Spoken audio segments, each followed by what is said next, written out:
You got it.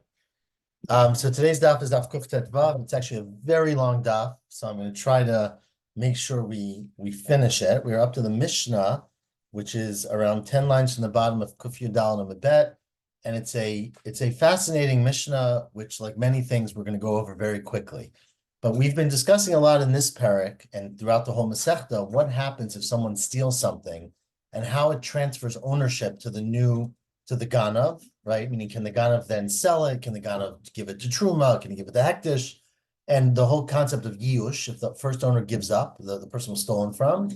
And then we had a case in the beginning of our parak of Shinui Rishut, if the man dies and left with his children. So our Mishnah sort of crystallizes that by going to the next case. It says our Mishnah at the bottom of Daf Kuf Yudal Mabet, Hamakir Kelav Usfarav Biyad Acher. A person is walking down the street. A person lost his, precious, I don't know, let's pick something nice. His precious coat. He's walking down the street and he sees somebody else wearing his stolen coat. So there was a thief. We're on the Mishnah at the bottom of Kuf Yudal Mabet. And a person is walking down the street and he recognizes his clothing or his object or his Sfarim, his book, in the hands of somebody else. Something was stolen from him and someone else is walking down the street wearing it, right? Says the Mishnah, if Yatsa lo shem geneva be'ir, if there is a call, there's a sound, there's a reputation in the city that this was stolen, and we'll see in the Gemara what that means, then Yishavalo lokeach Kamma natan. He can go over to this person and say, you stole this. Not you didn't steal it, but you bought it, in the street. It was stolen from me. You have to give it back to me. But the person then swears how much he paid for it, because he doesn't have a receipt, I guess. And the one it was stolen from has to pay him that money and gets it back. So you were robbed. If you want your coat back, you have to pay this person whatever he paid for it. And then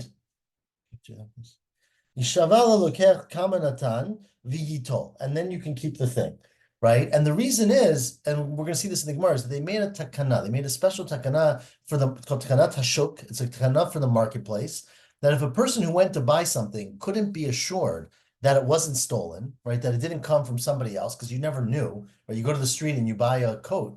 You don't know if this coat was made by the person or legitimately bought by the person or stolen. And you would never buy anything, right? Without a document proving where it came from, which would get rid of all commerce. No one could sell anything. So we basically have a takana that if you bought it without knowing it was stolen, you either get to keep it or the person it was stolen from can get it back from you, but they have to pay you what you paid for it. And then, of course, they can try to find the ganav and get it back. However, continues the Mishnah, V'im lav, but if there's no reputation, there's no sound that it was stolen, you just go over and say, this is my coat, even if it has your name inside of it, right? Lav kol himenu, they don't believe you to take it back from the person. Shani omer, because maybe machran lacher v'lakanzei himenu, maybe you sold it and someone bought it. The fact that you once owned something, right? You have a book that has your name in it, doesn't mean it's still yours. You might have sold it and someone else bought it. And so unless there's some reason to think that that was actually stolen from you, you don't have a right to take it away from someone else. Now says the Gemara, even so, if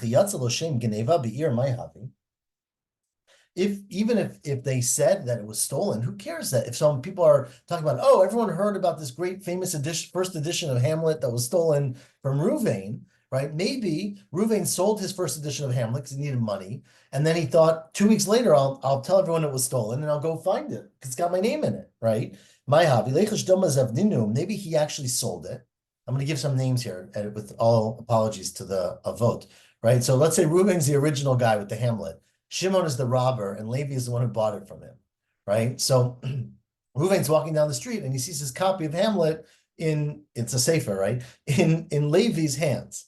So in this case, maybe Reuven sold it to Shimon. Shimon legitimately sold it to Levi, and Reuven sort of wants it back, so he makes up this rumor that it was stolen. He's the one who started the rumor. Amrav Yudam Rav, you're right. You can't rely just on a rumor. It has to be a case. Kigon shabo b'nei adam b'toch beito. This guy has guests in his house. Okay, he's hosting people. And he wakes up in the middle of the night and he screams to the whole town, these people are robbing me. They're taking away my stuff. They stole my possessions, my chairs, my books. Well, that seems like he's making a whole story as a cover. He's sort of making up a backstory.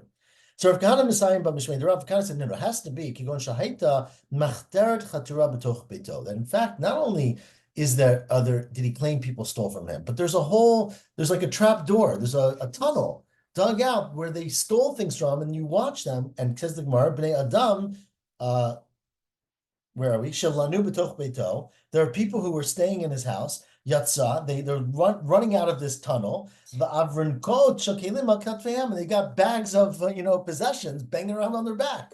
So they're clearly robbing him, right? V'hakol omrim, and everyone's saying nignevu kelav shel ploni, that he's getting robbed. So because it's clear that he was being robbed, if the next day he goes and says, "Oh, my book was stolen and you bought it," and he's not accusing the person who bought it of robbing it from him, you believe him. This is more, well, it seems like a really great backstory, right? Dilma, Kalim Havi, Svarim Havi. Maybe they stole all his pots, but they didn't steal his first edition of Hamlet. I mean, how do you know they stole this thing, right? Maybe he says this is a great opportunity, which is, of course, what people do all the time, right? You have a fire in your house and you can claim damages for certain things. You add on a whole bunch of other broken things to get credit for, which is not legal, by the way, right? So Amar B'Chibra Amar Rabbi Yochanan, 5 lines from the bottom. Kigon to Amri, no, where people saw it. Kigon Amri Nami Svarim. They saw books being stolen. Ahavidoma Lechash Doma Zutri V'Katan Ravervi. Maybe they stole the paperback Hamlet, and you're claiming that your first edition is what was stolen. Like, meaning, how do you know it's the same thing? Amar Rabbi Yossi Bar Chanina Amri Sefer Ploni Ploni. They actually had to see them stealing that book. Maybe it was an old one, which is less valuable, and you're claiming value for a new one. Amarav Kigunda Amru, Halalu Kelev Shaploni, Halalu Svarav Shaploni. So the story has to be, just to be clear, that people saw someone stealing this object from your house.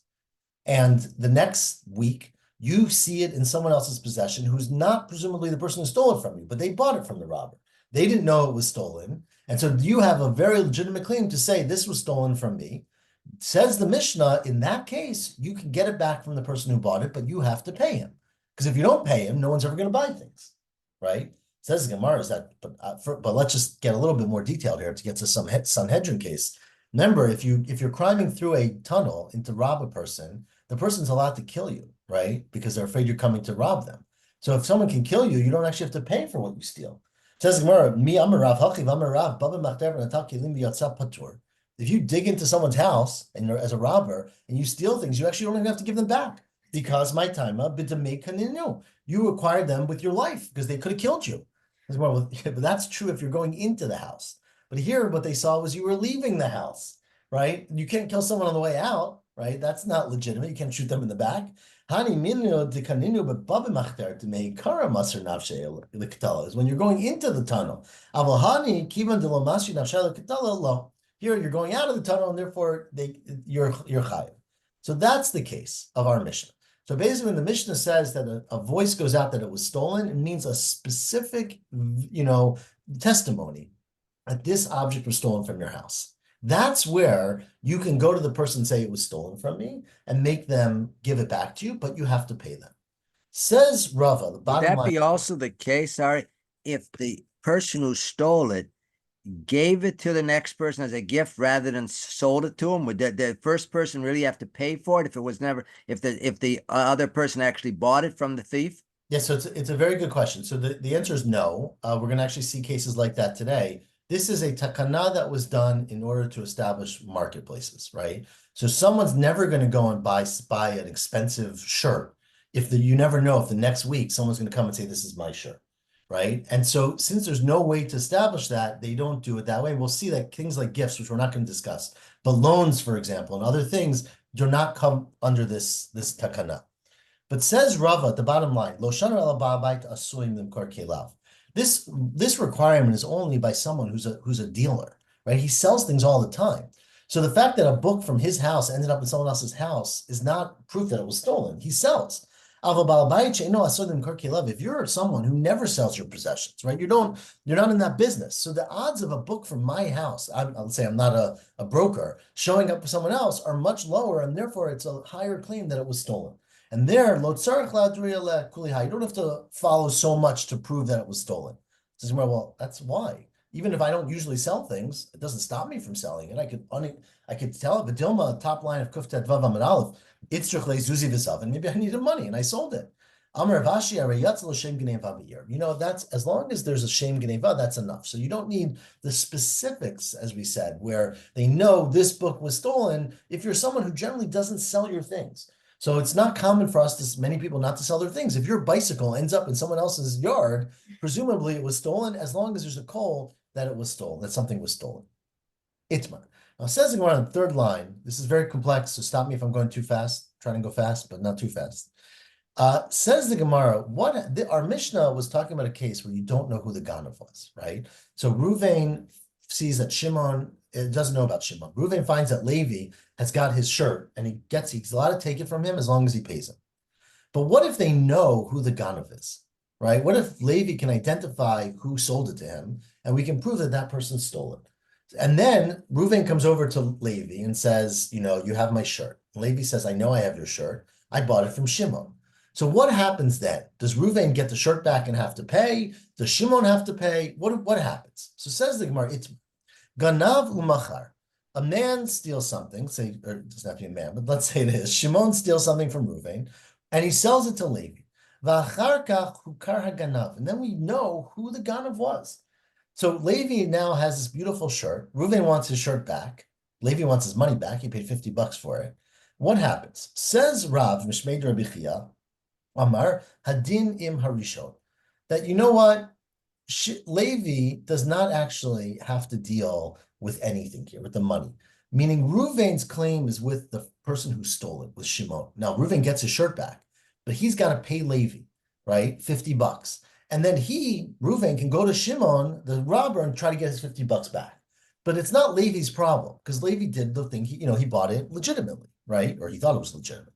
But Rabbi Yochanan Mishmei to Rabbi Yanai says, no, our Mishnah was only where there's no identified Ganav. But in this case, Hadim in Havsheni.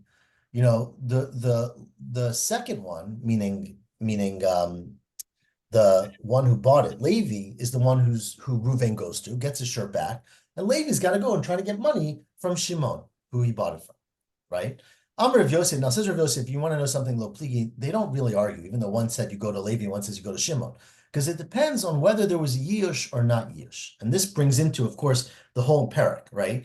If Ruvain gave up on his thing, then Shimon as a Ganav acquired it. And when he sold it to Levi, there's then Yush and Shinoi Reshut, and Levi really owns it.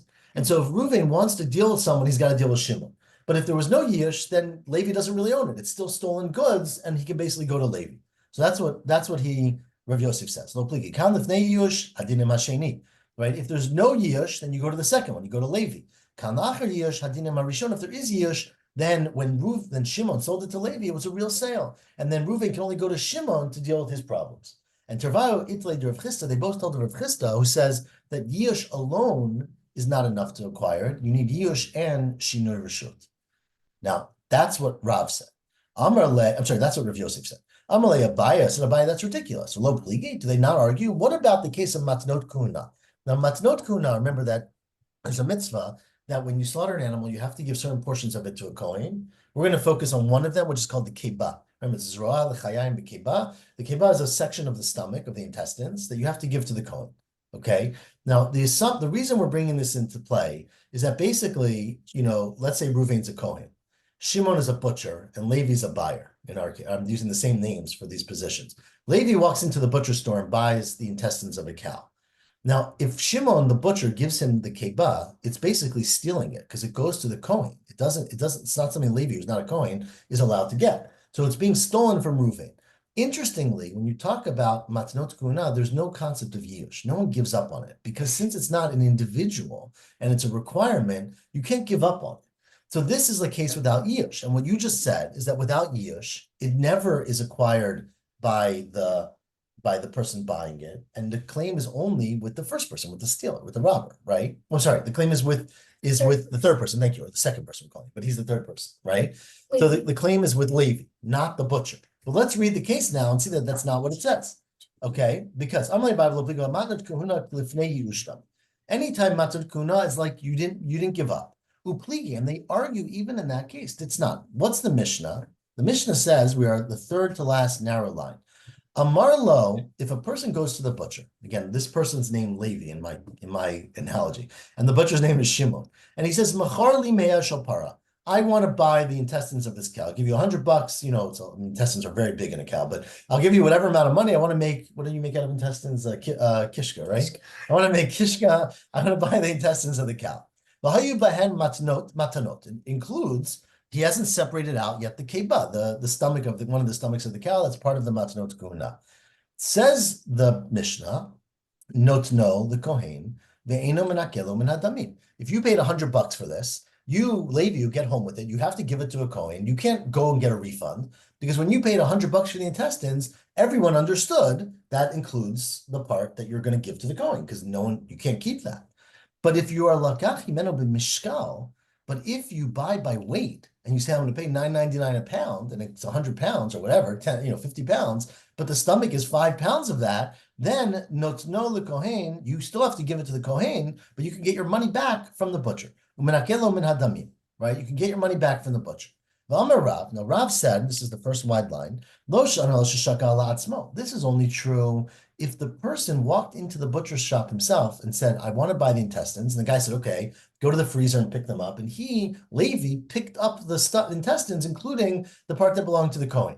Aval shakalo hatabach. If the butcher wraps it up for you and gives it to you, hadin im hatabach. Then the din, the claim is against the butcher. So again, the butcher here is Shimon. He stole it basically from the Kohen. He gave it to Levi, but there's no yish. And in the case where there's no yish, Rav had said that you go after Levi, but here it says you go to the tabach, who's Shimon. Says the Gemara, well, what you have to understand is Ema aftin im hatabach. He's saying is no, you can go to Levi and get your money and get your stomach back, but you can even go to Shimon. Why is that a chiddush? Because he's the one who stole it. Ma'adatema, the second line, I would have thought that ein mattanot kunot nigzalot. That since no one ever gives up on it, mattanot kunot cannot really be stolen because it never really changes possession. Kamash Malan, that yes, even so, if you wrap it up and give it to someone, it's as if you're stealing it and you also are liable. Ask the Gemara, Ula Abaya, the third wide line, Damar Pligi, who says that they actually do argue, Rav and Rabbi Yochanan do argue about whether or not you go to the second one or you go to the first one, right? Whether the person stolen from Ruvain goes and gets a claim from Shimon or gets a claim from Levi. But my Pligi, what's the argument? The argument is with Rav Chisda. They're in fact arguing about the halacha of Rav Chisda. Remember, Rav Chisda said that if you don't give up on something, the ganav is not koneh. And what they're arguing about that, because if you hold that the ganav is not koneh, then when he sold it to Levi, nothing happened. So you can go to Levi. If you hold that, unlike Rav Chisda, that the ganav who sells it, Levi is koneh, then you have to go to Shimon because Levi has it's not really stolen property in Levi's hands. Rav Zvid Amar, fourth wide line, Kigon, the case here is not where you didn't give up, give yish. There is yish. But the yiush of the owner happened after Shimon, who stole it, sold it to Levi. And the question is, can yiush still work after you sell it, or can yiush only work if it's before you sell it? And so the case is, Kigon nityashvu ha'ba'alim biyad lokeach. The owners, Ruvain, gave up on ever getting it back when it was already in the possession of the person who bought it, who's Levi. And lo nityashu biyad ganav, but they didn't give up when it was in the hands of Shimon. And that's the machloket, b'hapligi. Mar savar yiush v'achar kach shinu reshut kani. One opinion is that only if you first have yiush and then you sell it, then the person who bought it is koneh. And shinu reshut v'achar kach yiush lo kani. Mar savar lo shna. And so that's the machloket about whether you go to the second one or go to the first one, meaning the second person in this story or the third person in this story, depends on whether it actually is a good sale or not a good sale. So that is the way that Rav Zvid explains the machloket. Rav Papa says, I have a whole nother way of reading this. And that is that, when we talk about the second one and the first one, we're not talking about the third or the second person, the way I explained it. It's not the ganav, not the person who was robbed from, Ruvain, going and claiming his money or his thing from the other people. It's actually talking about the third guy, about Levi. Who does Levi go and collect from? And Ruvain, and so Rishon in this case means Ruvain, the one who was stolen from, and Sheni means Shimon, who was the robber, right? So let's remember our Mishnah said, just to be clear, that when you don't know who the ganav was, you can collect from Ruvain, right? If Levi bought something that was stolen material, Reuven can take it back from him, but he's got to pay him. Here it says, Rav Papa, Biglima, you're talking about here a shirt or a coat. The Kuliyama Lopligi Dahadunamari, everybody agrees that you give this back to Reuven, right? This is Reuven's suit that was stolen from him and sold to Levi. It goes back to Reuven.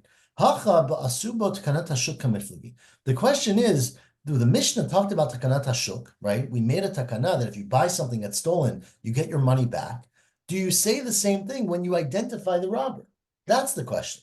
Rav Mishmei Reb Chia Amar Hadinim Harishon, right? That you go to the first person and you go to the one it was stolen from, because Dina de Lokeach L'Shkol Zuzi Meganav, right? That in fact the halacha is that the Lokeach, the one who purchased it, right, has to go not to the one it was stolen from, but he's got to go get his money back from the one who stole it, who sold it to him.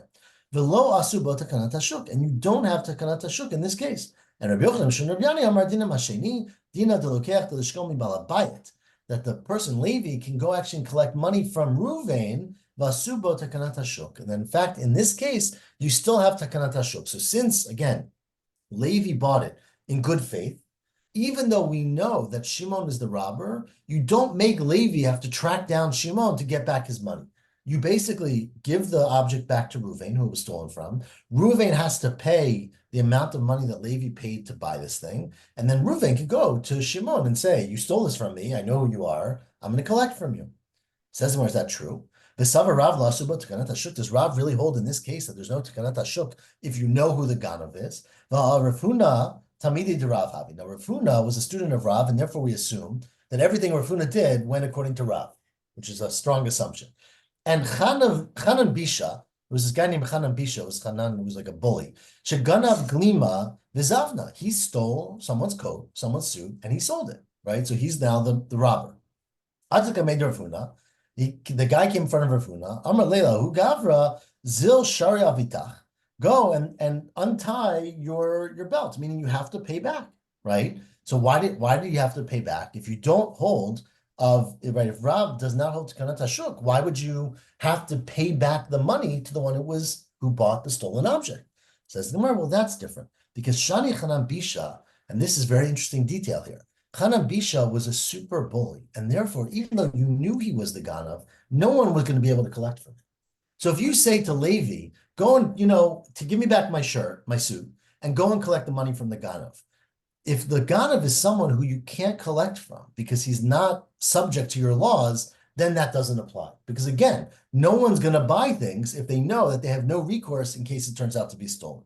So Chanan Bisha is different. Kivan deleka l'shtalumi minei, since you can't collect from him because he's too powerful. He was independently powerful. He was his own mafioso, kilohu kardami. It's as if you don't know who stole it, even though, of course, you know who stole it. But it's as if you don't know. And that, of course, is the case, right? You know the person, but you can't do anything about it. And since you can't do anything about it, it counts as if you don't even know. Amar Rava, now says Rava, and this is a very important detail of this halacha. We're around midway through the daf. Im ganav meforsamu lo asabo takanat hashuk. If you buy something from a known, what do you call it, like a chop house, right? They steal things, cut it up. You can't go and claim, it was stolen. I had no way of knowing. Says where, well, that doesn't go again according to this case, because this case you bought something from Chanan Bisha. Chanan Bisha, I just told you, is a big mafioso. Chanan Bisha, the Meforsamu, he's very famous as being a really tough guy. Vasubo takanat hashuk, and they made the case here that you had to pay back. Says, well, no, he's known for being a very, very violent person, but not all violent people are unethical, right? Some mafias are very ethical. And Nihid the Meforsam the Bishuta, he was known for being violent and not caring about other people, but he didn't steal, or he did, but you didn't know he stole. He's not a known robber. He's not unethical. He's just violent. Anyways, continues the Gemara to really get to the point we raised earlier. Itzmar, if you are ganav v'para b'chovo, let's say a person lends another person, again, we're going to change the names here. Keep the names. Shimon borrows $100 from Levi. He can't pay it back. He steals a shirt from Ruvain and uses it to pay back Levi. Right? The next day, Reuven shows up and says, Levi, you're wearing my suit, right? In that case, there's no takana because, Levi didn't buy anything. Levi was accepted as payment, right? So it says the Gemara, ganav v'para b'chova, if you steal and you use it to pay off your debt, or ganav v'para b'hekefo, you use it to pay off your grocery bill, lo asuba takanat hashuk. There's no takanat hashuk. And when Levi gives this thing back to Reuven, he can, of course, go to Shimon in court and try to get his money back. But Reuven doesn't have any problem. Reuven does not have to give him back his money. right? You didn't give him anything based on me because you lent him money a year ago. You didn't lend him money because you were relying on this. And remember, the whole purpose of Takanat HaShuk is so that people would actually buy things without being fearful that it's going to be ripped out from under them. Mashkanta, let's say you did a mashkanta, you did a guarantee, right? You lend someone money, they have to give you something of value to hold on to until they pay it back. So if you gave you a mashkanta collateral, thank you, shavi matan, that's worth $200, and you lend them $100, which is normally the way, if you go into a pawn shop, you don't get the full value, right? You give something worth $1,000, you get $100 of cash or whatever. Then asubo tkanat hashuk. Then they did make tkanat hashuk because I only lent you the $100 because I thought this thing that you gave me was yours and was going to be useful for collateral. But if it's shaveh b'shaveh, if I gave you the amount of money that you gave me as collateral, then Amemar says lo asubo tkanat hashuk because I'm not really lending it to you on the basis of this because I'm being nice to you. I'm like taking a token from you. And Marzutra says no. Even in that case, asubo tkanat hashuk. Or the next case, zvina shaveh b'shaveh. Let's say you sell something, right? The guy sells you a suit and you give him a full price for the suit. You give him $100, which is what the suit is worth. Asuba tkanat hashuk. That's the case of tkanat hashuk. But if you buy shaveh maneh b'matan, let's say the suit's worth $100, you pay $200 for it. Again, it seems like you're not doing it because you actually think you give value. You're doing it for either some sentimental reason or you feel bad for the person or some reason. And there, Rav Sheshet says lo asuba tkanat hashuk, and Rava says asuba tkanat hashuk. V'hochata b'kulo. In all these cases is that in fact there is tekanat hashuk, asuba tekanat hashuk, except if you pay back a loan. Lebar mi ganav v'para b'chovo or ganav v'para b'kefo, you pay back your loan or you pay back your grocery bill because there again the guy lent you money without knowing what you were going to pay him, and so you can't say that the loan was contingent on this object. Okay, Avimi bar Nazi. We are around 15 lines from the bottom. I don't know exactly how to say where it is. But Avimi, the son of Nazi, was Chamua de Ravini, was the father-in-law of Ravina, and Havimasik Lugavar Arbazuzi. He lent someone 4 zuz. Okay, now this guy couldn't pay him back, so he was going. I don't know. So in Chad Gadya, it's not a lot of money, but I don't know. In real life, maybe it was a lot of money. So they lent him something. Lent him 4 zuz. Ganav Glime, so this guy couldn't pay him back. He stole a suit and he came to this person and gave him back the suit for his loan. Atin Hile, and he gave it to him and he paid him back, right? And then afterwards, this person lent him another 4 zuz, right? He said, I need more cash. So Osve Arba Zuzi Achrini. And then, of course, the Sofukar Ganav found out that he's stealing everything, that he didn't actually give you anything. So Atakame Duravina, Amar, he said, look, I don't think you can keep the suit. Because look, I'm sorry, you can keep the suit because kamai ganav upara b'chovo, right? The first 4 zuz that you lent him, when he gave you stolen property in that to pay back, that you can't claim a tekanat hashuk because we just said that when you lend money, you can't claim tekanat hashuk, right? You don't have to get anything from the robber for that, from the owner for that. But hanach arba zuzi achrini. But the second 4 zuz that you lent him, you only lent him that second 4 zuz because he gave you back this suit, right? So you thought he had money. And therefore, for that, there is tekanat hashuk. So for that, shekol zuzach v'hadar glimi. You have to give back the suit to the person who was stolen from, but you should get money from that person because you only lent money because he gave you that suit. Matkvar Kahan, said Rav Kahan, that's not, you're saying that for your father-in-law, but that does not make any sense. Because Dilma, it's a totally separate thing. Glima Bahani Zuzi Kama Yahavnele, right? He gave you Neil, you gave him the first 4 zuz for nothing. You lent him money without any guarantee, right? Ganav upara bechova, ganav upara bekifo. When he stole this suit and gave it back to you, he was paying back his loan with something stolen where there's no tekanat hashuk. And then you decided to make a second loan of 4 zuz, but it's not connected to the suit, right? Arba zuzi batrai, the second 4 zuz that you sold him, that you gave to him, himnui himena, you just trusted him. The same way you lent him the first 4 zuz without any collateral. Right? And the way you lent it to him the first time. And therefore, you don't get anything. You have to give back the suit because it was stolen. You could go and try to collect from this guy, but clearly he's not going to be an easy guy to collect from, and you don't get to keep anything. So Yigalgal Milta, anyways, this story happened. They talked about it among all the rabbis. Mata the Kamed Rabbi Avo, they came in front of Rabbi Avo, and Omar, he said, that's correct. Hilchata Rabbi Karav Kahan. Okay? Halacha is like Rav Kahan, that in fact you don't get anything. You lent the money without a guarantee. You're a nice guy, and therefore you lose, and you have no claim to anything. And the final story for today, and before we get to the Mishnah, which is going to be a lot easier, just for clear, we are 8 lines from the bottom. There was a person from Narsha'a. I don't know where Narsha'a is, but I'm sure Charlie knows. But Narsha'a, which is a place, a guy from Narsha'a, Ganav Safra, he went and stole a beautiful first edition Hamlet, we're going to call it. Okay? He stole a book. Zavna le Papuna. He shows up in the what do you call it, the book sale in Papuna, which is a place, right? And he sells it there for 80 zuz. So clearly it's a very valuable thing. But Tamnan Zuzi, for 80 zuz.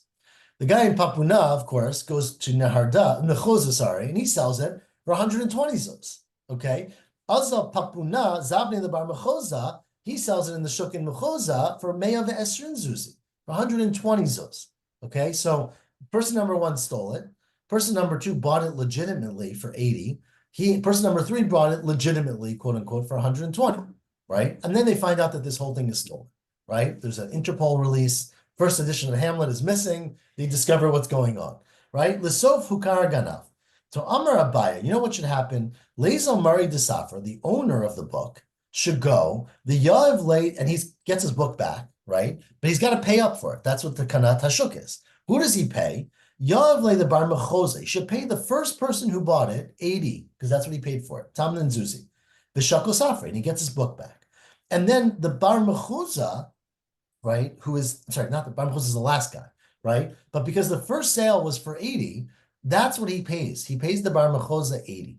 The Bar Mechoza, who paid 120, who's still out of 40, he goes to the Papunai, the middle guy, the Shakal Arba Mi Papunai. And then the Papunai has to go to the Ganav and collect his 80. Says the Gemara, Matkif Rava, that's not fair, right? Because this guy is losing out. Hashta lokech mi Ganav.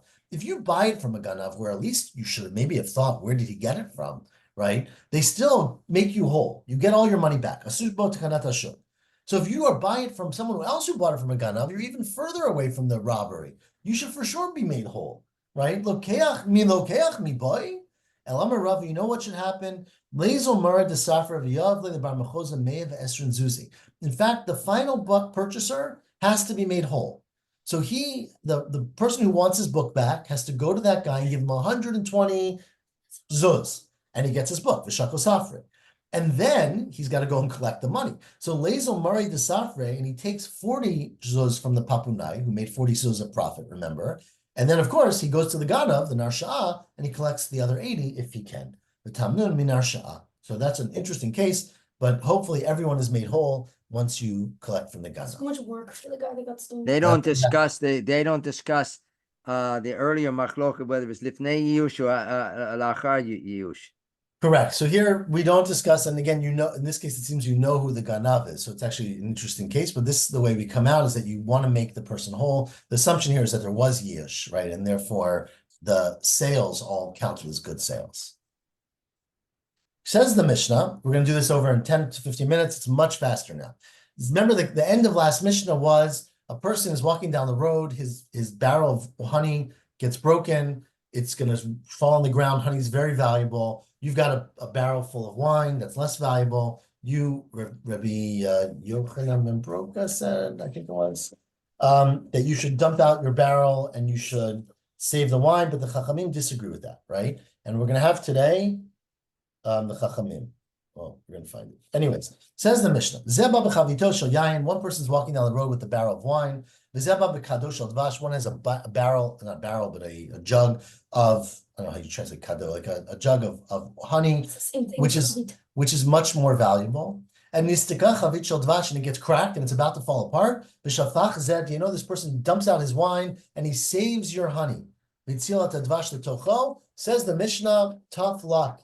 You don't have to pay him for his wine. He's a nice guy, but he loses. Ein lo elas scharo, you only give him, turn the page, you only give him what, the schar, meaning the amount of effort it took him to do it. Like he spent 10 minutes doing this, you have to pay him for his time, right? But you don't have to pay him for the wine that he dumped out to do this. But, v'im amar, but if he made a condition with you and he said, oh, look, your honey's falling. I've got a great barrel here, but I don't want to throw out my wine. But says the Mishnah, if you say to him, Atzilat shalcha, I will save your honey. V'ata noten li demei sheli, you better pay me for my wine. And the guy says yes. Then chayav liton, then he has to pay him. That seems pretty obvious. Either it is obvious, or even though you didn't write it down in any way, you can't later on deny it. Now, the next case, which is a great case, the same, very similar. Shataf nachal chamoro v'chamar chavero. There's a stream, a shitafon, like a, whatever you call it, like a flash flood, comes and it rushes away with my donkey and my friend's donkey. And I could jump in and save one of the donkeys. My donkey's worth $100. My friend's Chaver's donkey is worth $200. So either I could save mine or save his. If I save his, I'm saving much more money, but I'm losing my money, right? So I'm a nice guy. I'm like, okay, I'll go save his money, his donkey. And then I ask him to pay me $100 for mine, right? Says the Mishnah, if, where am I? Chamaro v'chamar chavero, shelo yafeh maneh, your donkey is worth 100, and shel chavero matayim, your friend's donkey is worth 200, and hiniach zet shelo, a man leaves his own donkey, v'hitzilat shel chavero, and he saves his friend's donkey, ein lo elis charo, the guy does not have to pay him back for his donkey. He has to pay him again for whatever effort he put to save his donkey, but that might be $10, not the price of a donkey. But if he says to him, the same as the first, then he has to pay up. Says the Gemara, slow down. Why in the world does he have to pay anything, right? If there's a donkey or a honey dripping on the ground, that's hefker, right? No one owns that. It's going to loss. So when I jump in the water and save your donkey, it's not your donkey anymore. I should keep it. I should keep the honey. Why doesn't he say to him, I saved the honey. It's not your honey. It was a broken barrel. It was empty honey. I could keep it. Milo Tayim, don't we have this is a great braita.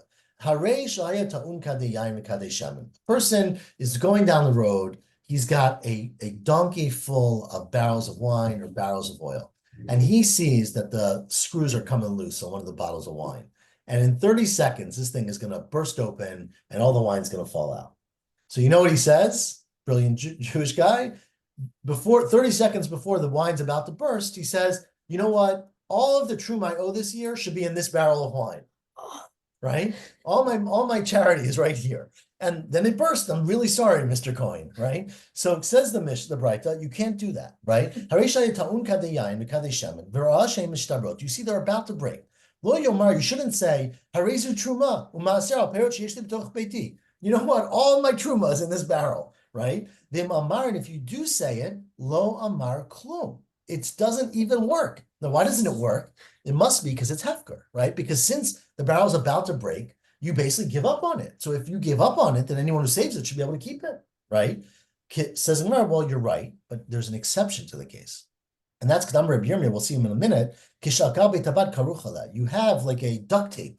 A kubeit chabad literally means like a basket that they use to keep the olives together in the press. But basically you have like a flimsy or duct tape kind of thing around the barrel. So it's breaking, but it's not going to actually break. Then you own it. If it's really breaking, then you don't even own it. Vim amar. Now we said in the Braita that if you say it's truma, lo amar klum. It's as if you said nothing. I asked more about Tanya. There's another Braita that says the following. Let's say Misha Baba Derech. You're walking down Main Street, let's say Broadway, okay, and you got $10,000 in your pocket, and right in front of you, 50 feet in front of you, you see armed robbers, and you know they're going to stop you, they're going to frisk you, and they're going to take all your money, right? Umaot biyado. You are holding all your cash in your hand, and va'anas kinegdo, and there's a robber, there's a anas, a person who's going to steal it from you right in front of you. You got no way out of it. So you know what you think of doing before the person gets to you? You donate it all to charity, right? You give it all to the shul. Well, Yomar, you shouldn't say, you know what? This is all my master sheni for the year, right? It all comes here. If these guys steal it, they got to bring it to Yerushalayim and eat it. It's their problem. Vim Amar, but if you say that, Dvarav Kayamim, it does work. How come it works? And in the case of the barrels falling apart, it doesn't work. Well, it's a different case because you can fight off the robbers and potentially save it. You don't want to fight them or you're afraid of it, but since you could, it's different. It says, well, what do you mean? Right? If you can save it, so why can't you give it to charity or give it to Maser Sheni? It says, well, it's where you can save it, but it would require you, to put a good fight in. So it's still something you own, but it's not ideal for you to turn this into Ma'aser Sheni because very likely it's going to be lost. Says the Gemara, "Heicha de'ika hafseda." And now, is it really true that wherever you end up losing the thing, like in this case, right, where it's very likely that that your Ma'aser Sheni is going to end up being robbed and not being used. So lechatchila, you're not supposed to do it. Vatanya, but there's another Braita that says a very interesting case. So let's read this Braita around halfway down. You've got 10 barrels of tevel, but it's all tameh, right? So it's a big problem, tevel tameh, because you can't turn it into truma. You're not allowed to have truma that's tameh, right? Says the Braita, and ra'ah achad mehem shnishtabra. You see that one of them is about to break. Oh, shenitzgaleh. Now remember, nitzgaleh, giloi was something that they were very, very stringent about in the times of the Gemara, which means objects of liquid that are open. And if you leave it open, say overnight or in a certain period of time, The you snake, have to assume, sorry, snake. that snakes, correct, that there'll be poison, that the snakes and the scorpions swam in it and poisoned it, and once it's been exposed, you can't use it for anything. So this is not usable anymore. Okay. Omer, now what you could do is you could say, even though it's not usable, harehi trumat maser tishech havuta, that this is true, this barrel, which is unusable, is trumat maser for the other 9, right? Now, we'll see in a second why you're allowed to do that, right? Ubishemen, that's only true about wine. By oil, lo yasekin, because by oil, even though oil can't be used, right, once it's been opened, you can't use it for salad dressing anymore. But what can you do with oil that you can't do with wine? Burn it. You can burn it. So oil has a lot of value, even if you can't eat it or use it for foodstuffs. Wine has very little value if you can't eat it, right? So by oil, you shouldn't turn it into trumat maaser. They have safe kohen, because the kohen's going to lose because the barrel's going to break, right? Now, Reb Yirmiyah, now says Reb Yirmiyah, what's the case there? That is, again, where the barrel's not really breaking, is kishakabe tabat karuchaleh, where you basically tie this this Band-Aid around it so that even though it's breaking, you can sort of maintain it for long enough to save it. Now, it says Gemara, well, I understand. Bishmama shenishbara chazya. You can do something with something that's about to break. You can burn it if it's oil. Ela nitzgaleh l'may chazya. What in the world could you do with a barrel that is revealed, that's open, that has poison in it? If you're saying, well, you can use it for sprinkling. They used to take their wine, remember, and if they didn't drink it for whatever reason, they would use it for perfume, right? Their houses probably smelled very poorly, unfortunately, right? They didn't have outdoor sanitation, let's say. And so they would sprinkle wine as a thing that smells good in the house. So maybe you could do it for that, but you can't. But Tanya, we learned, Mayim shnitzgalu, if you have any liquid, not just water, that was opened and therefore exposed to snakes, hareza, you should never use it for anything that has human contact. You cannot, or even animal contact. Lo yishpachem reshut harabim, you shouldn't pour it out in the reshut harabim because someone will step in it or use it.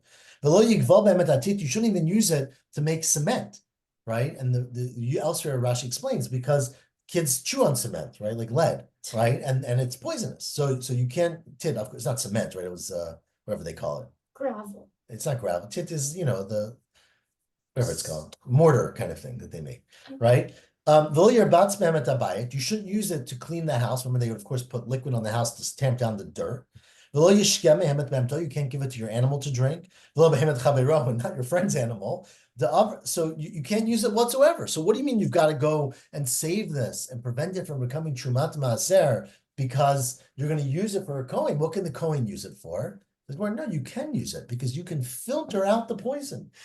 You can put a strainer on top of it and actually filter it out. The Tanya, because Reb Nechemia, the Braita says, misanenet, if you filter out something that was revealed, that was open, yeshba mishim gilo, you still can't eat it because it's been open and there's poison in it. But says Rabbi Nechemia, no, that's only that's only if, remember, you're filtering from the top bucket, right, into the bottom one. You're pouring it down. So if you filter from the top, but the bottom is exposed, then that's a problem because the bottom can get snakes poison in it. But if the bottom has covered with the filter, then the poison is not going to get in. And so you can always filter it. Even though the top one is open, there's not a concern of being revealed and having poison because it's been strained. because the poison of a snake is like a sponge in the sense that it's like fluffy almost, right? If it's soft and it floats, va'omed bimkomo, and it will stay in its place and it won't go through the strainer. So therefore, you are there's potential use for this, even though it has potential poison in it. Says Gemara, but that's a great answer. But that's only true if you didn't agitate it, if you didn't mix it up. But if you agitate the poison, then it sort of gets droplets, I guess, and it saponifies, and it does go through a filter. Aval tarku asur. Well, yeah, but maybe you didn't mix it up. Hatam nami. Efshar demanach media puma dechavita v'shafilei.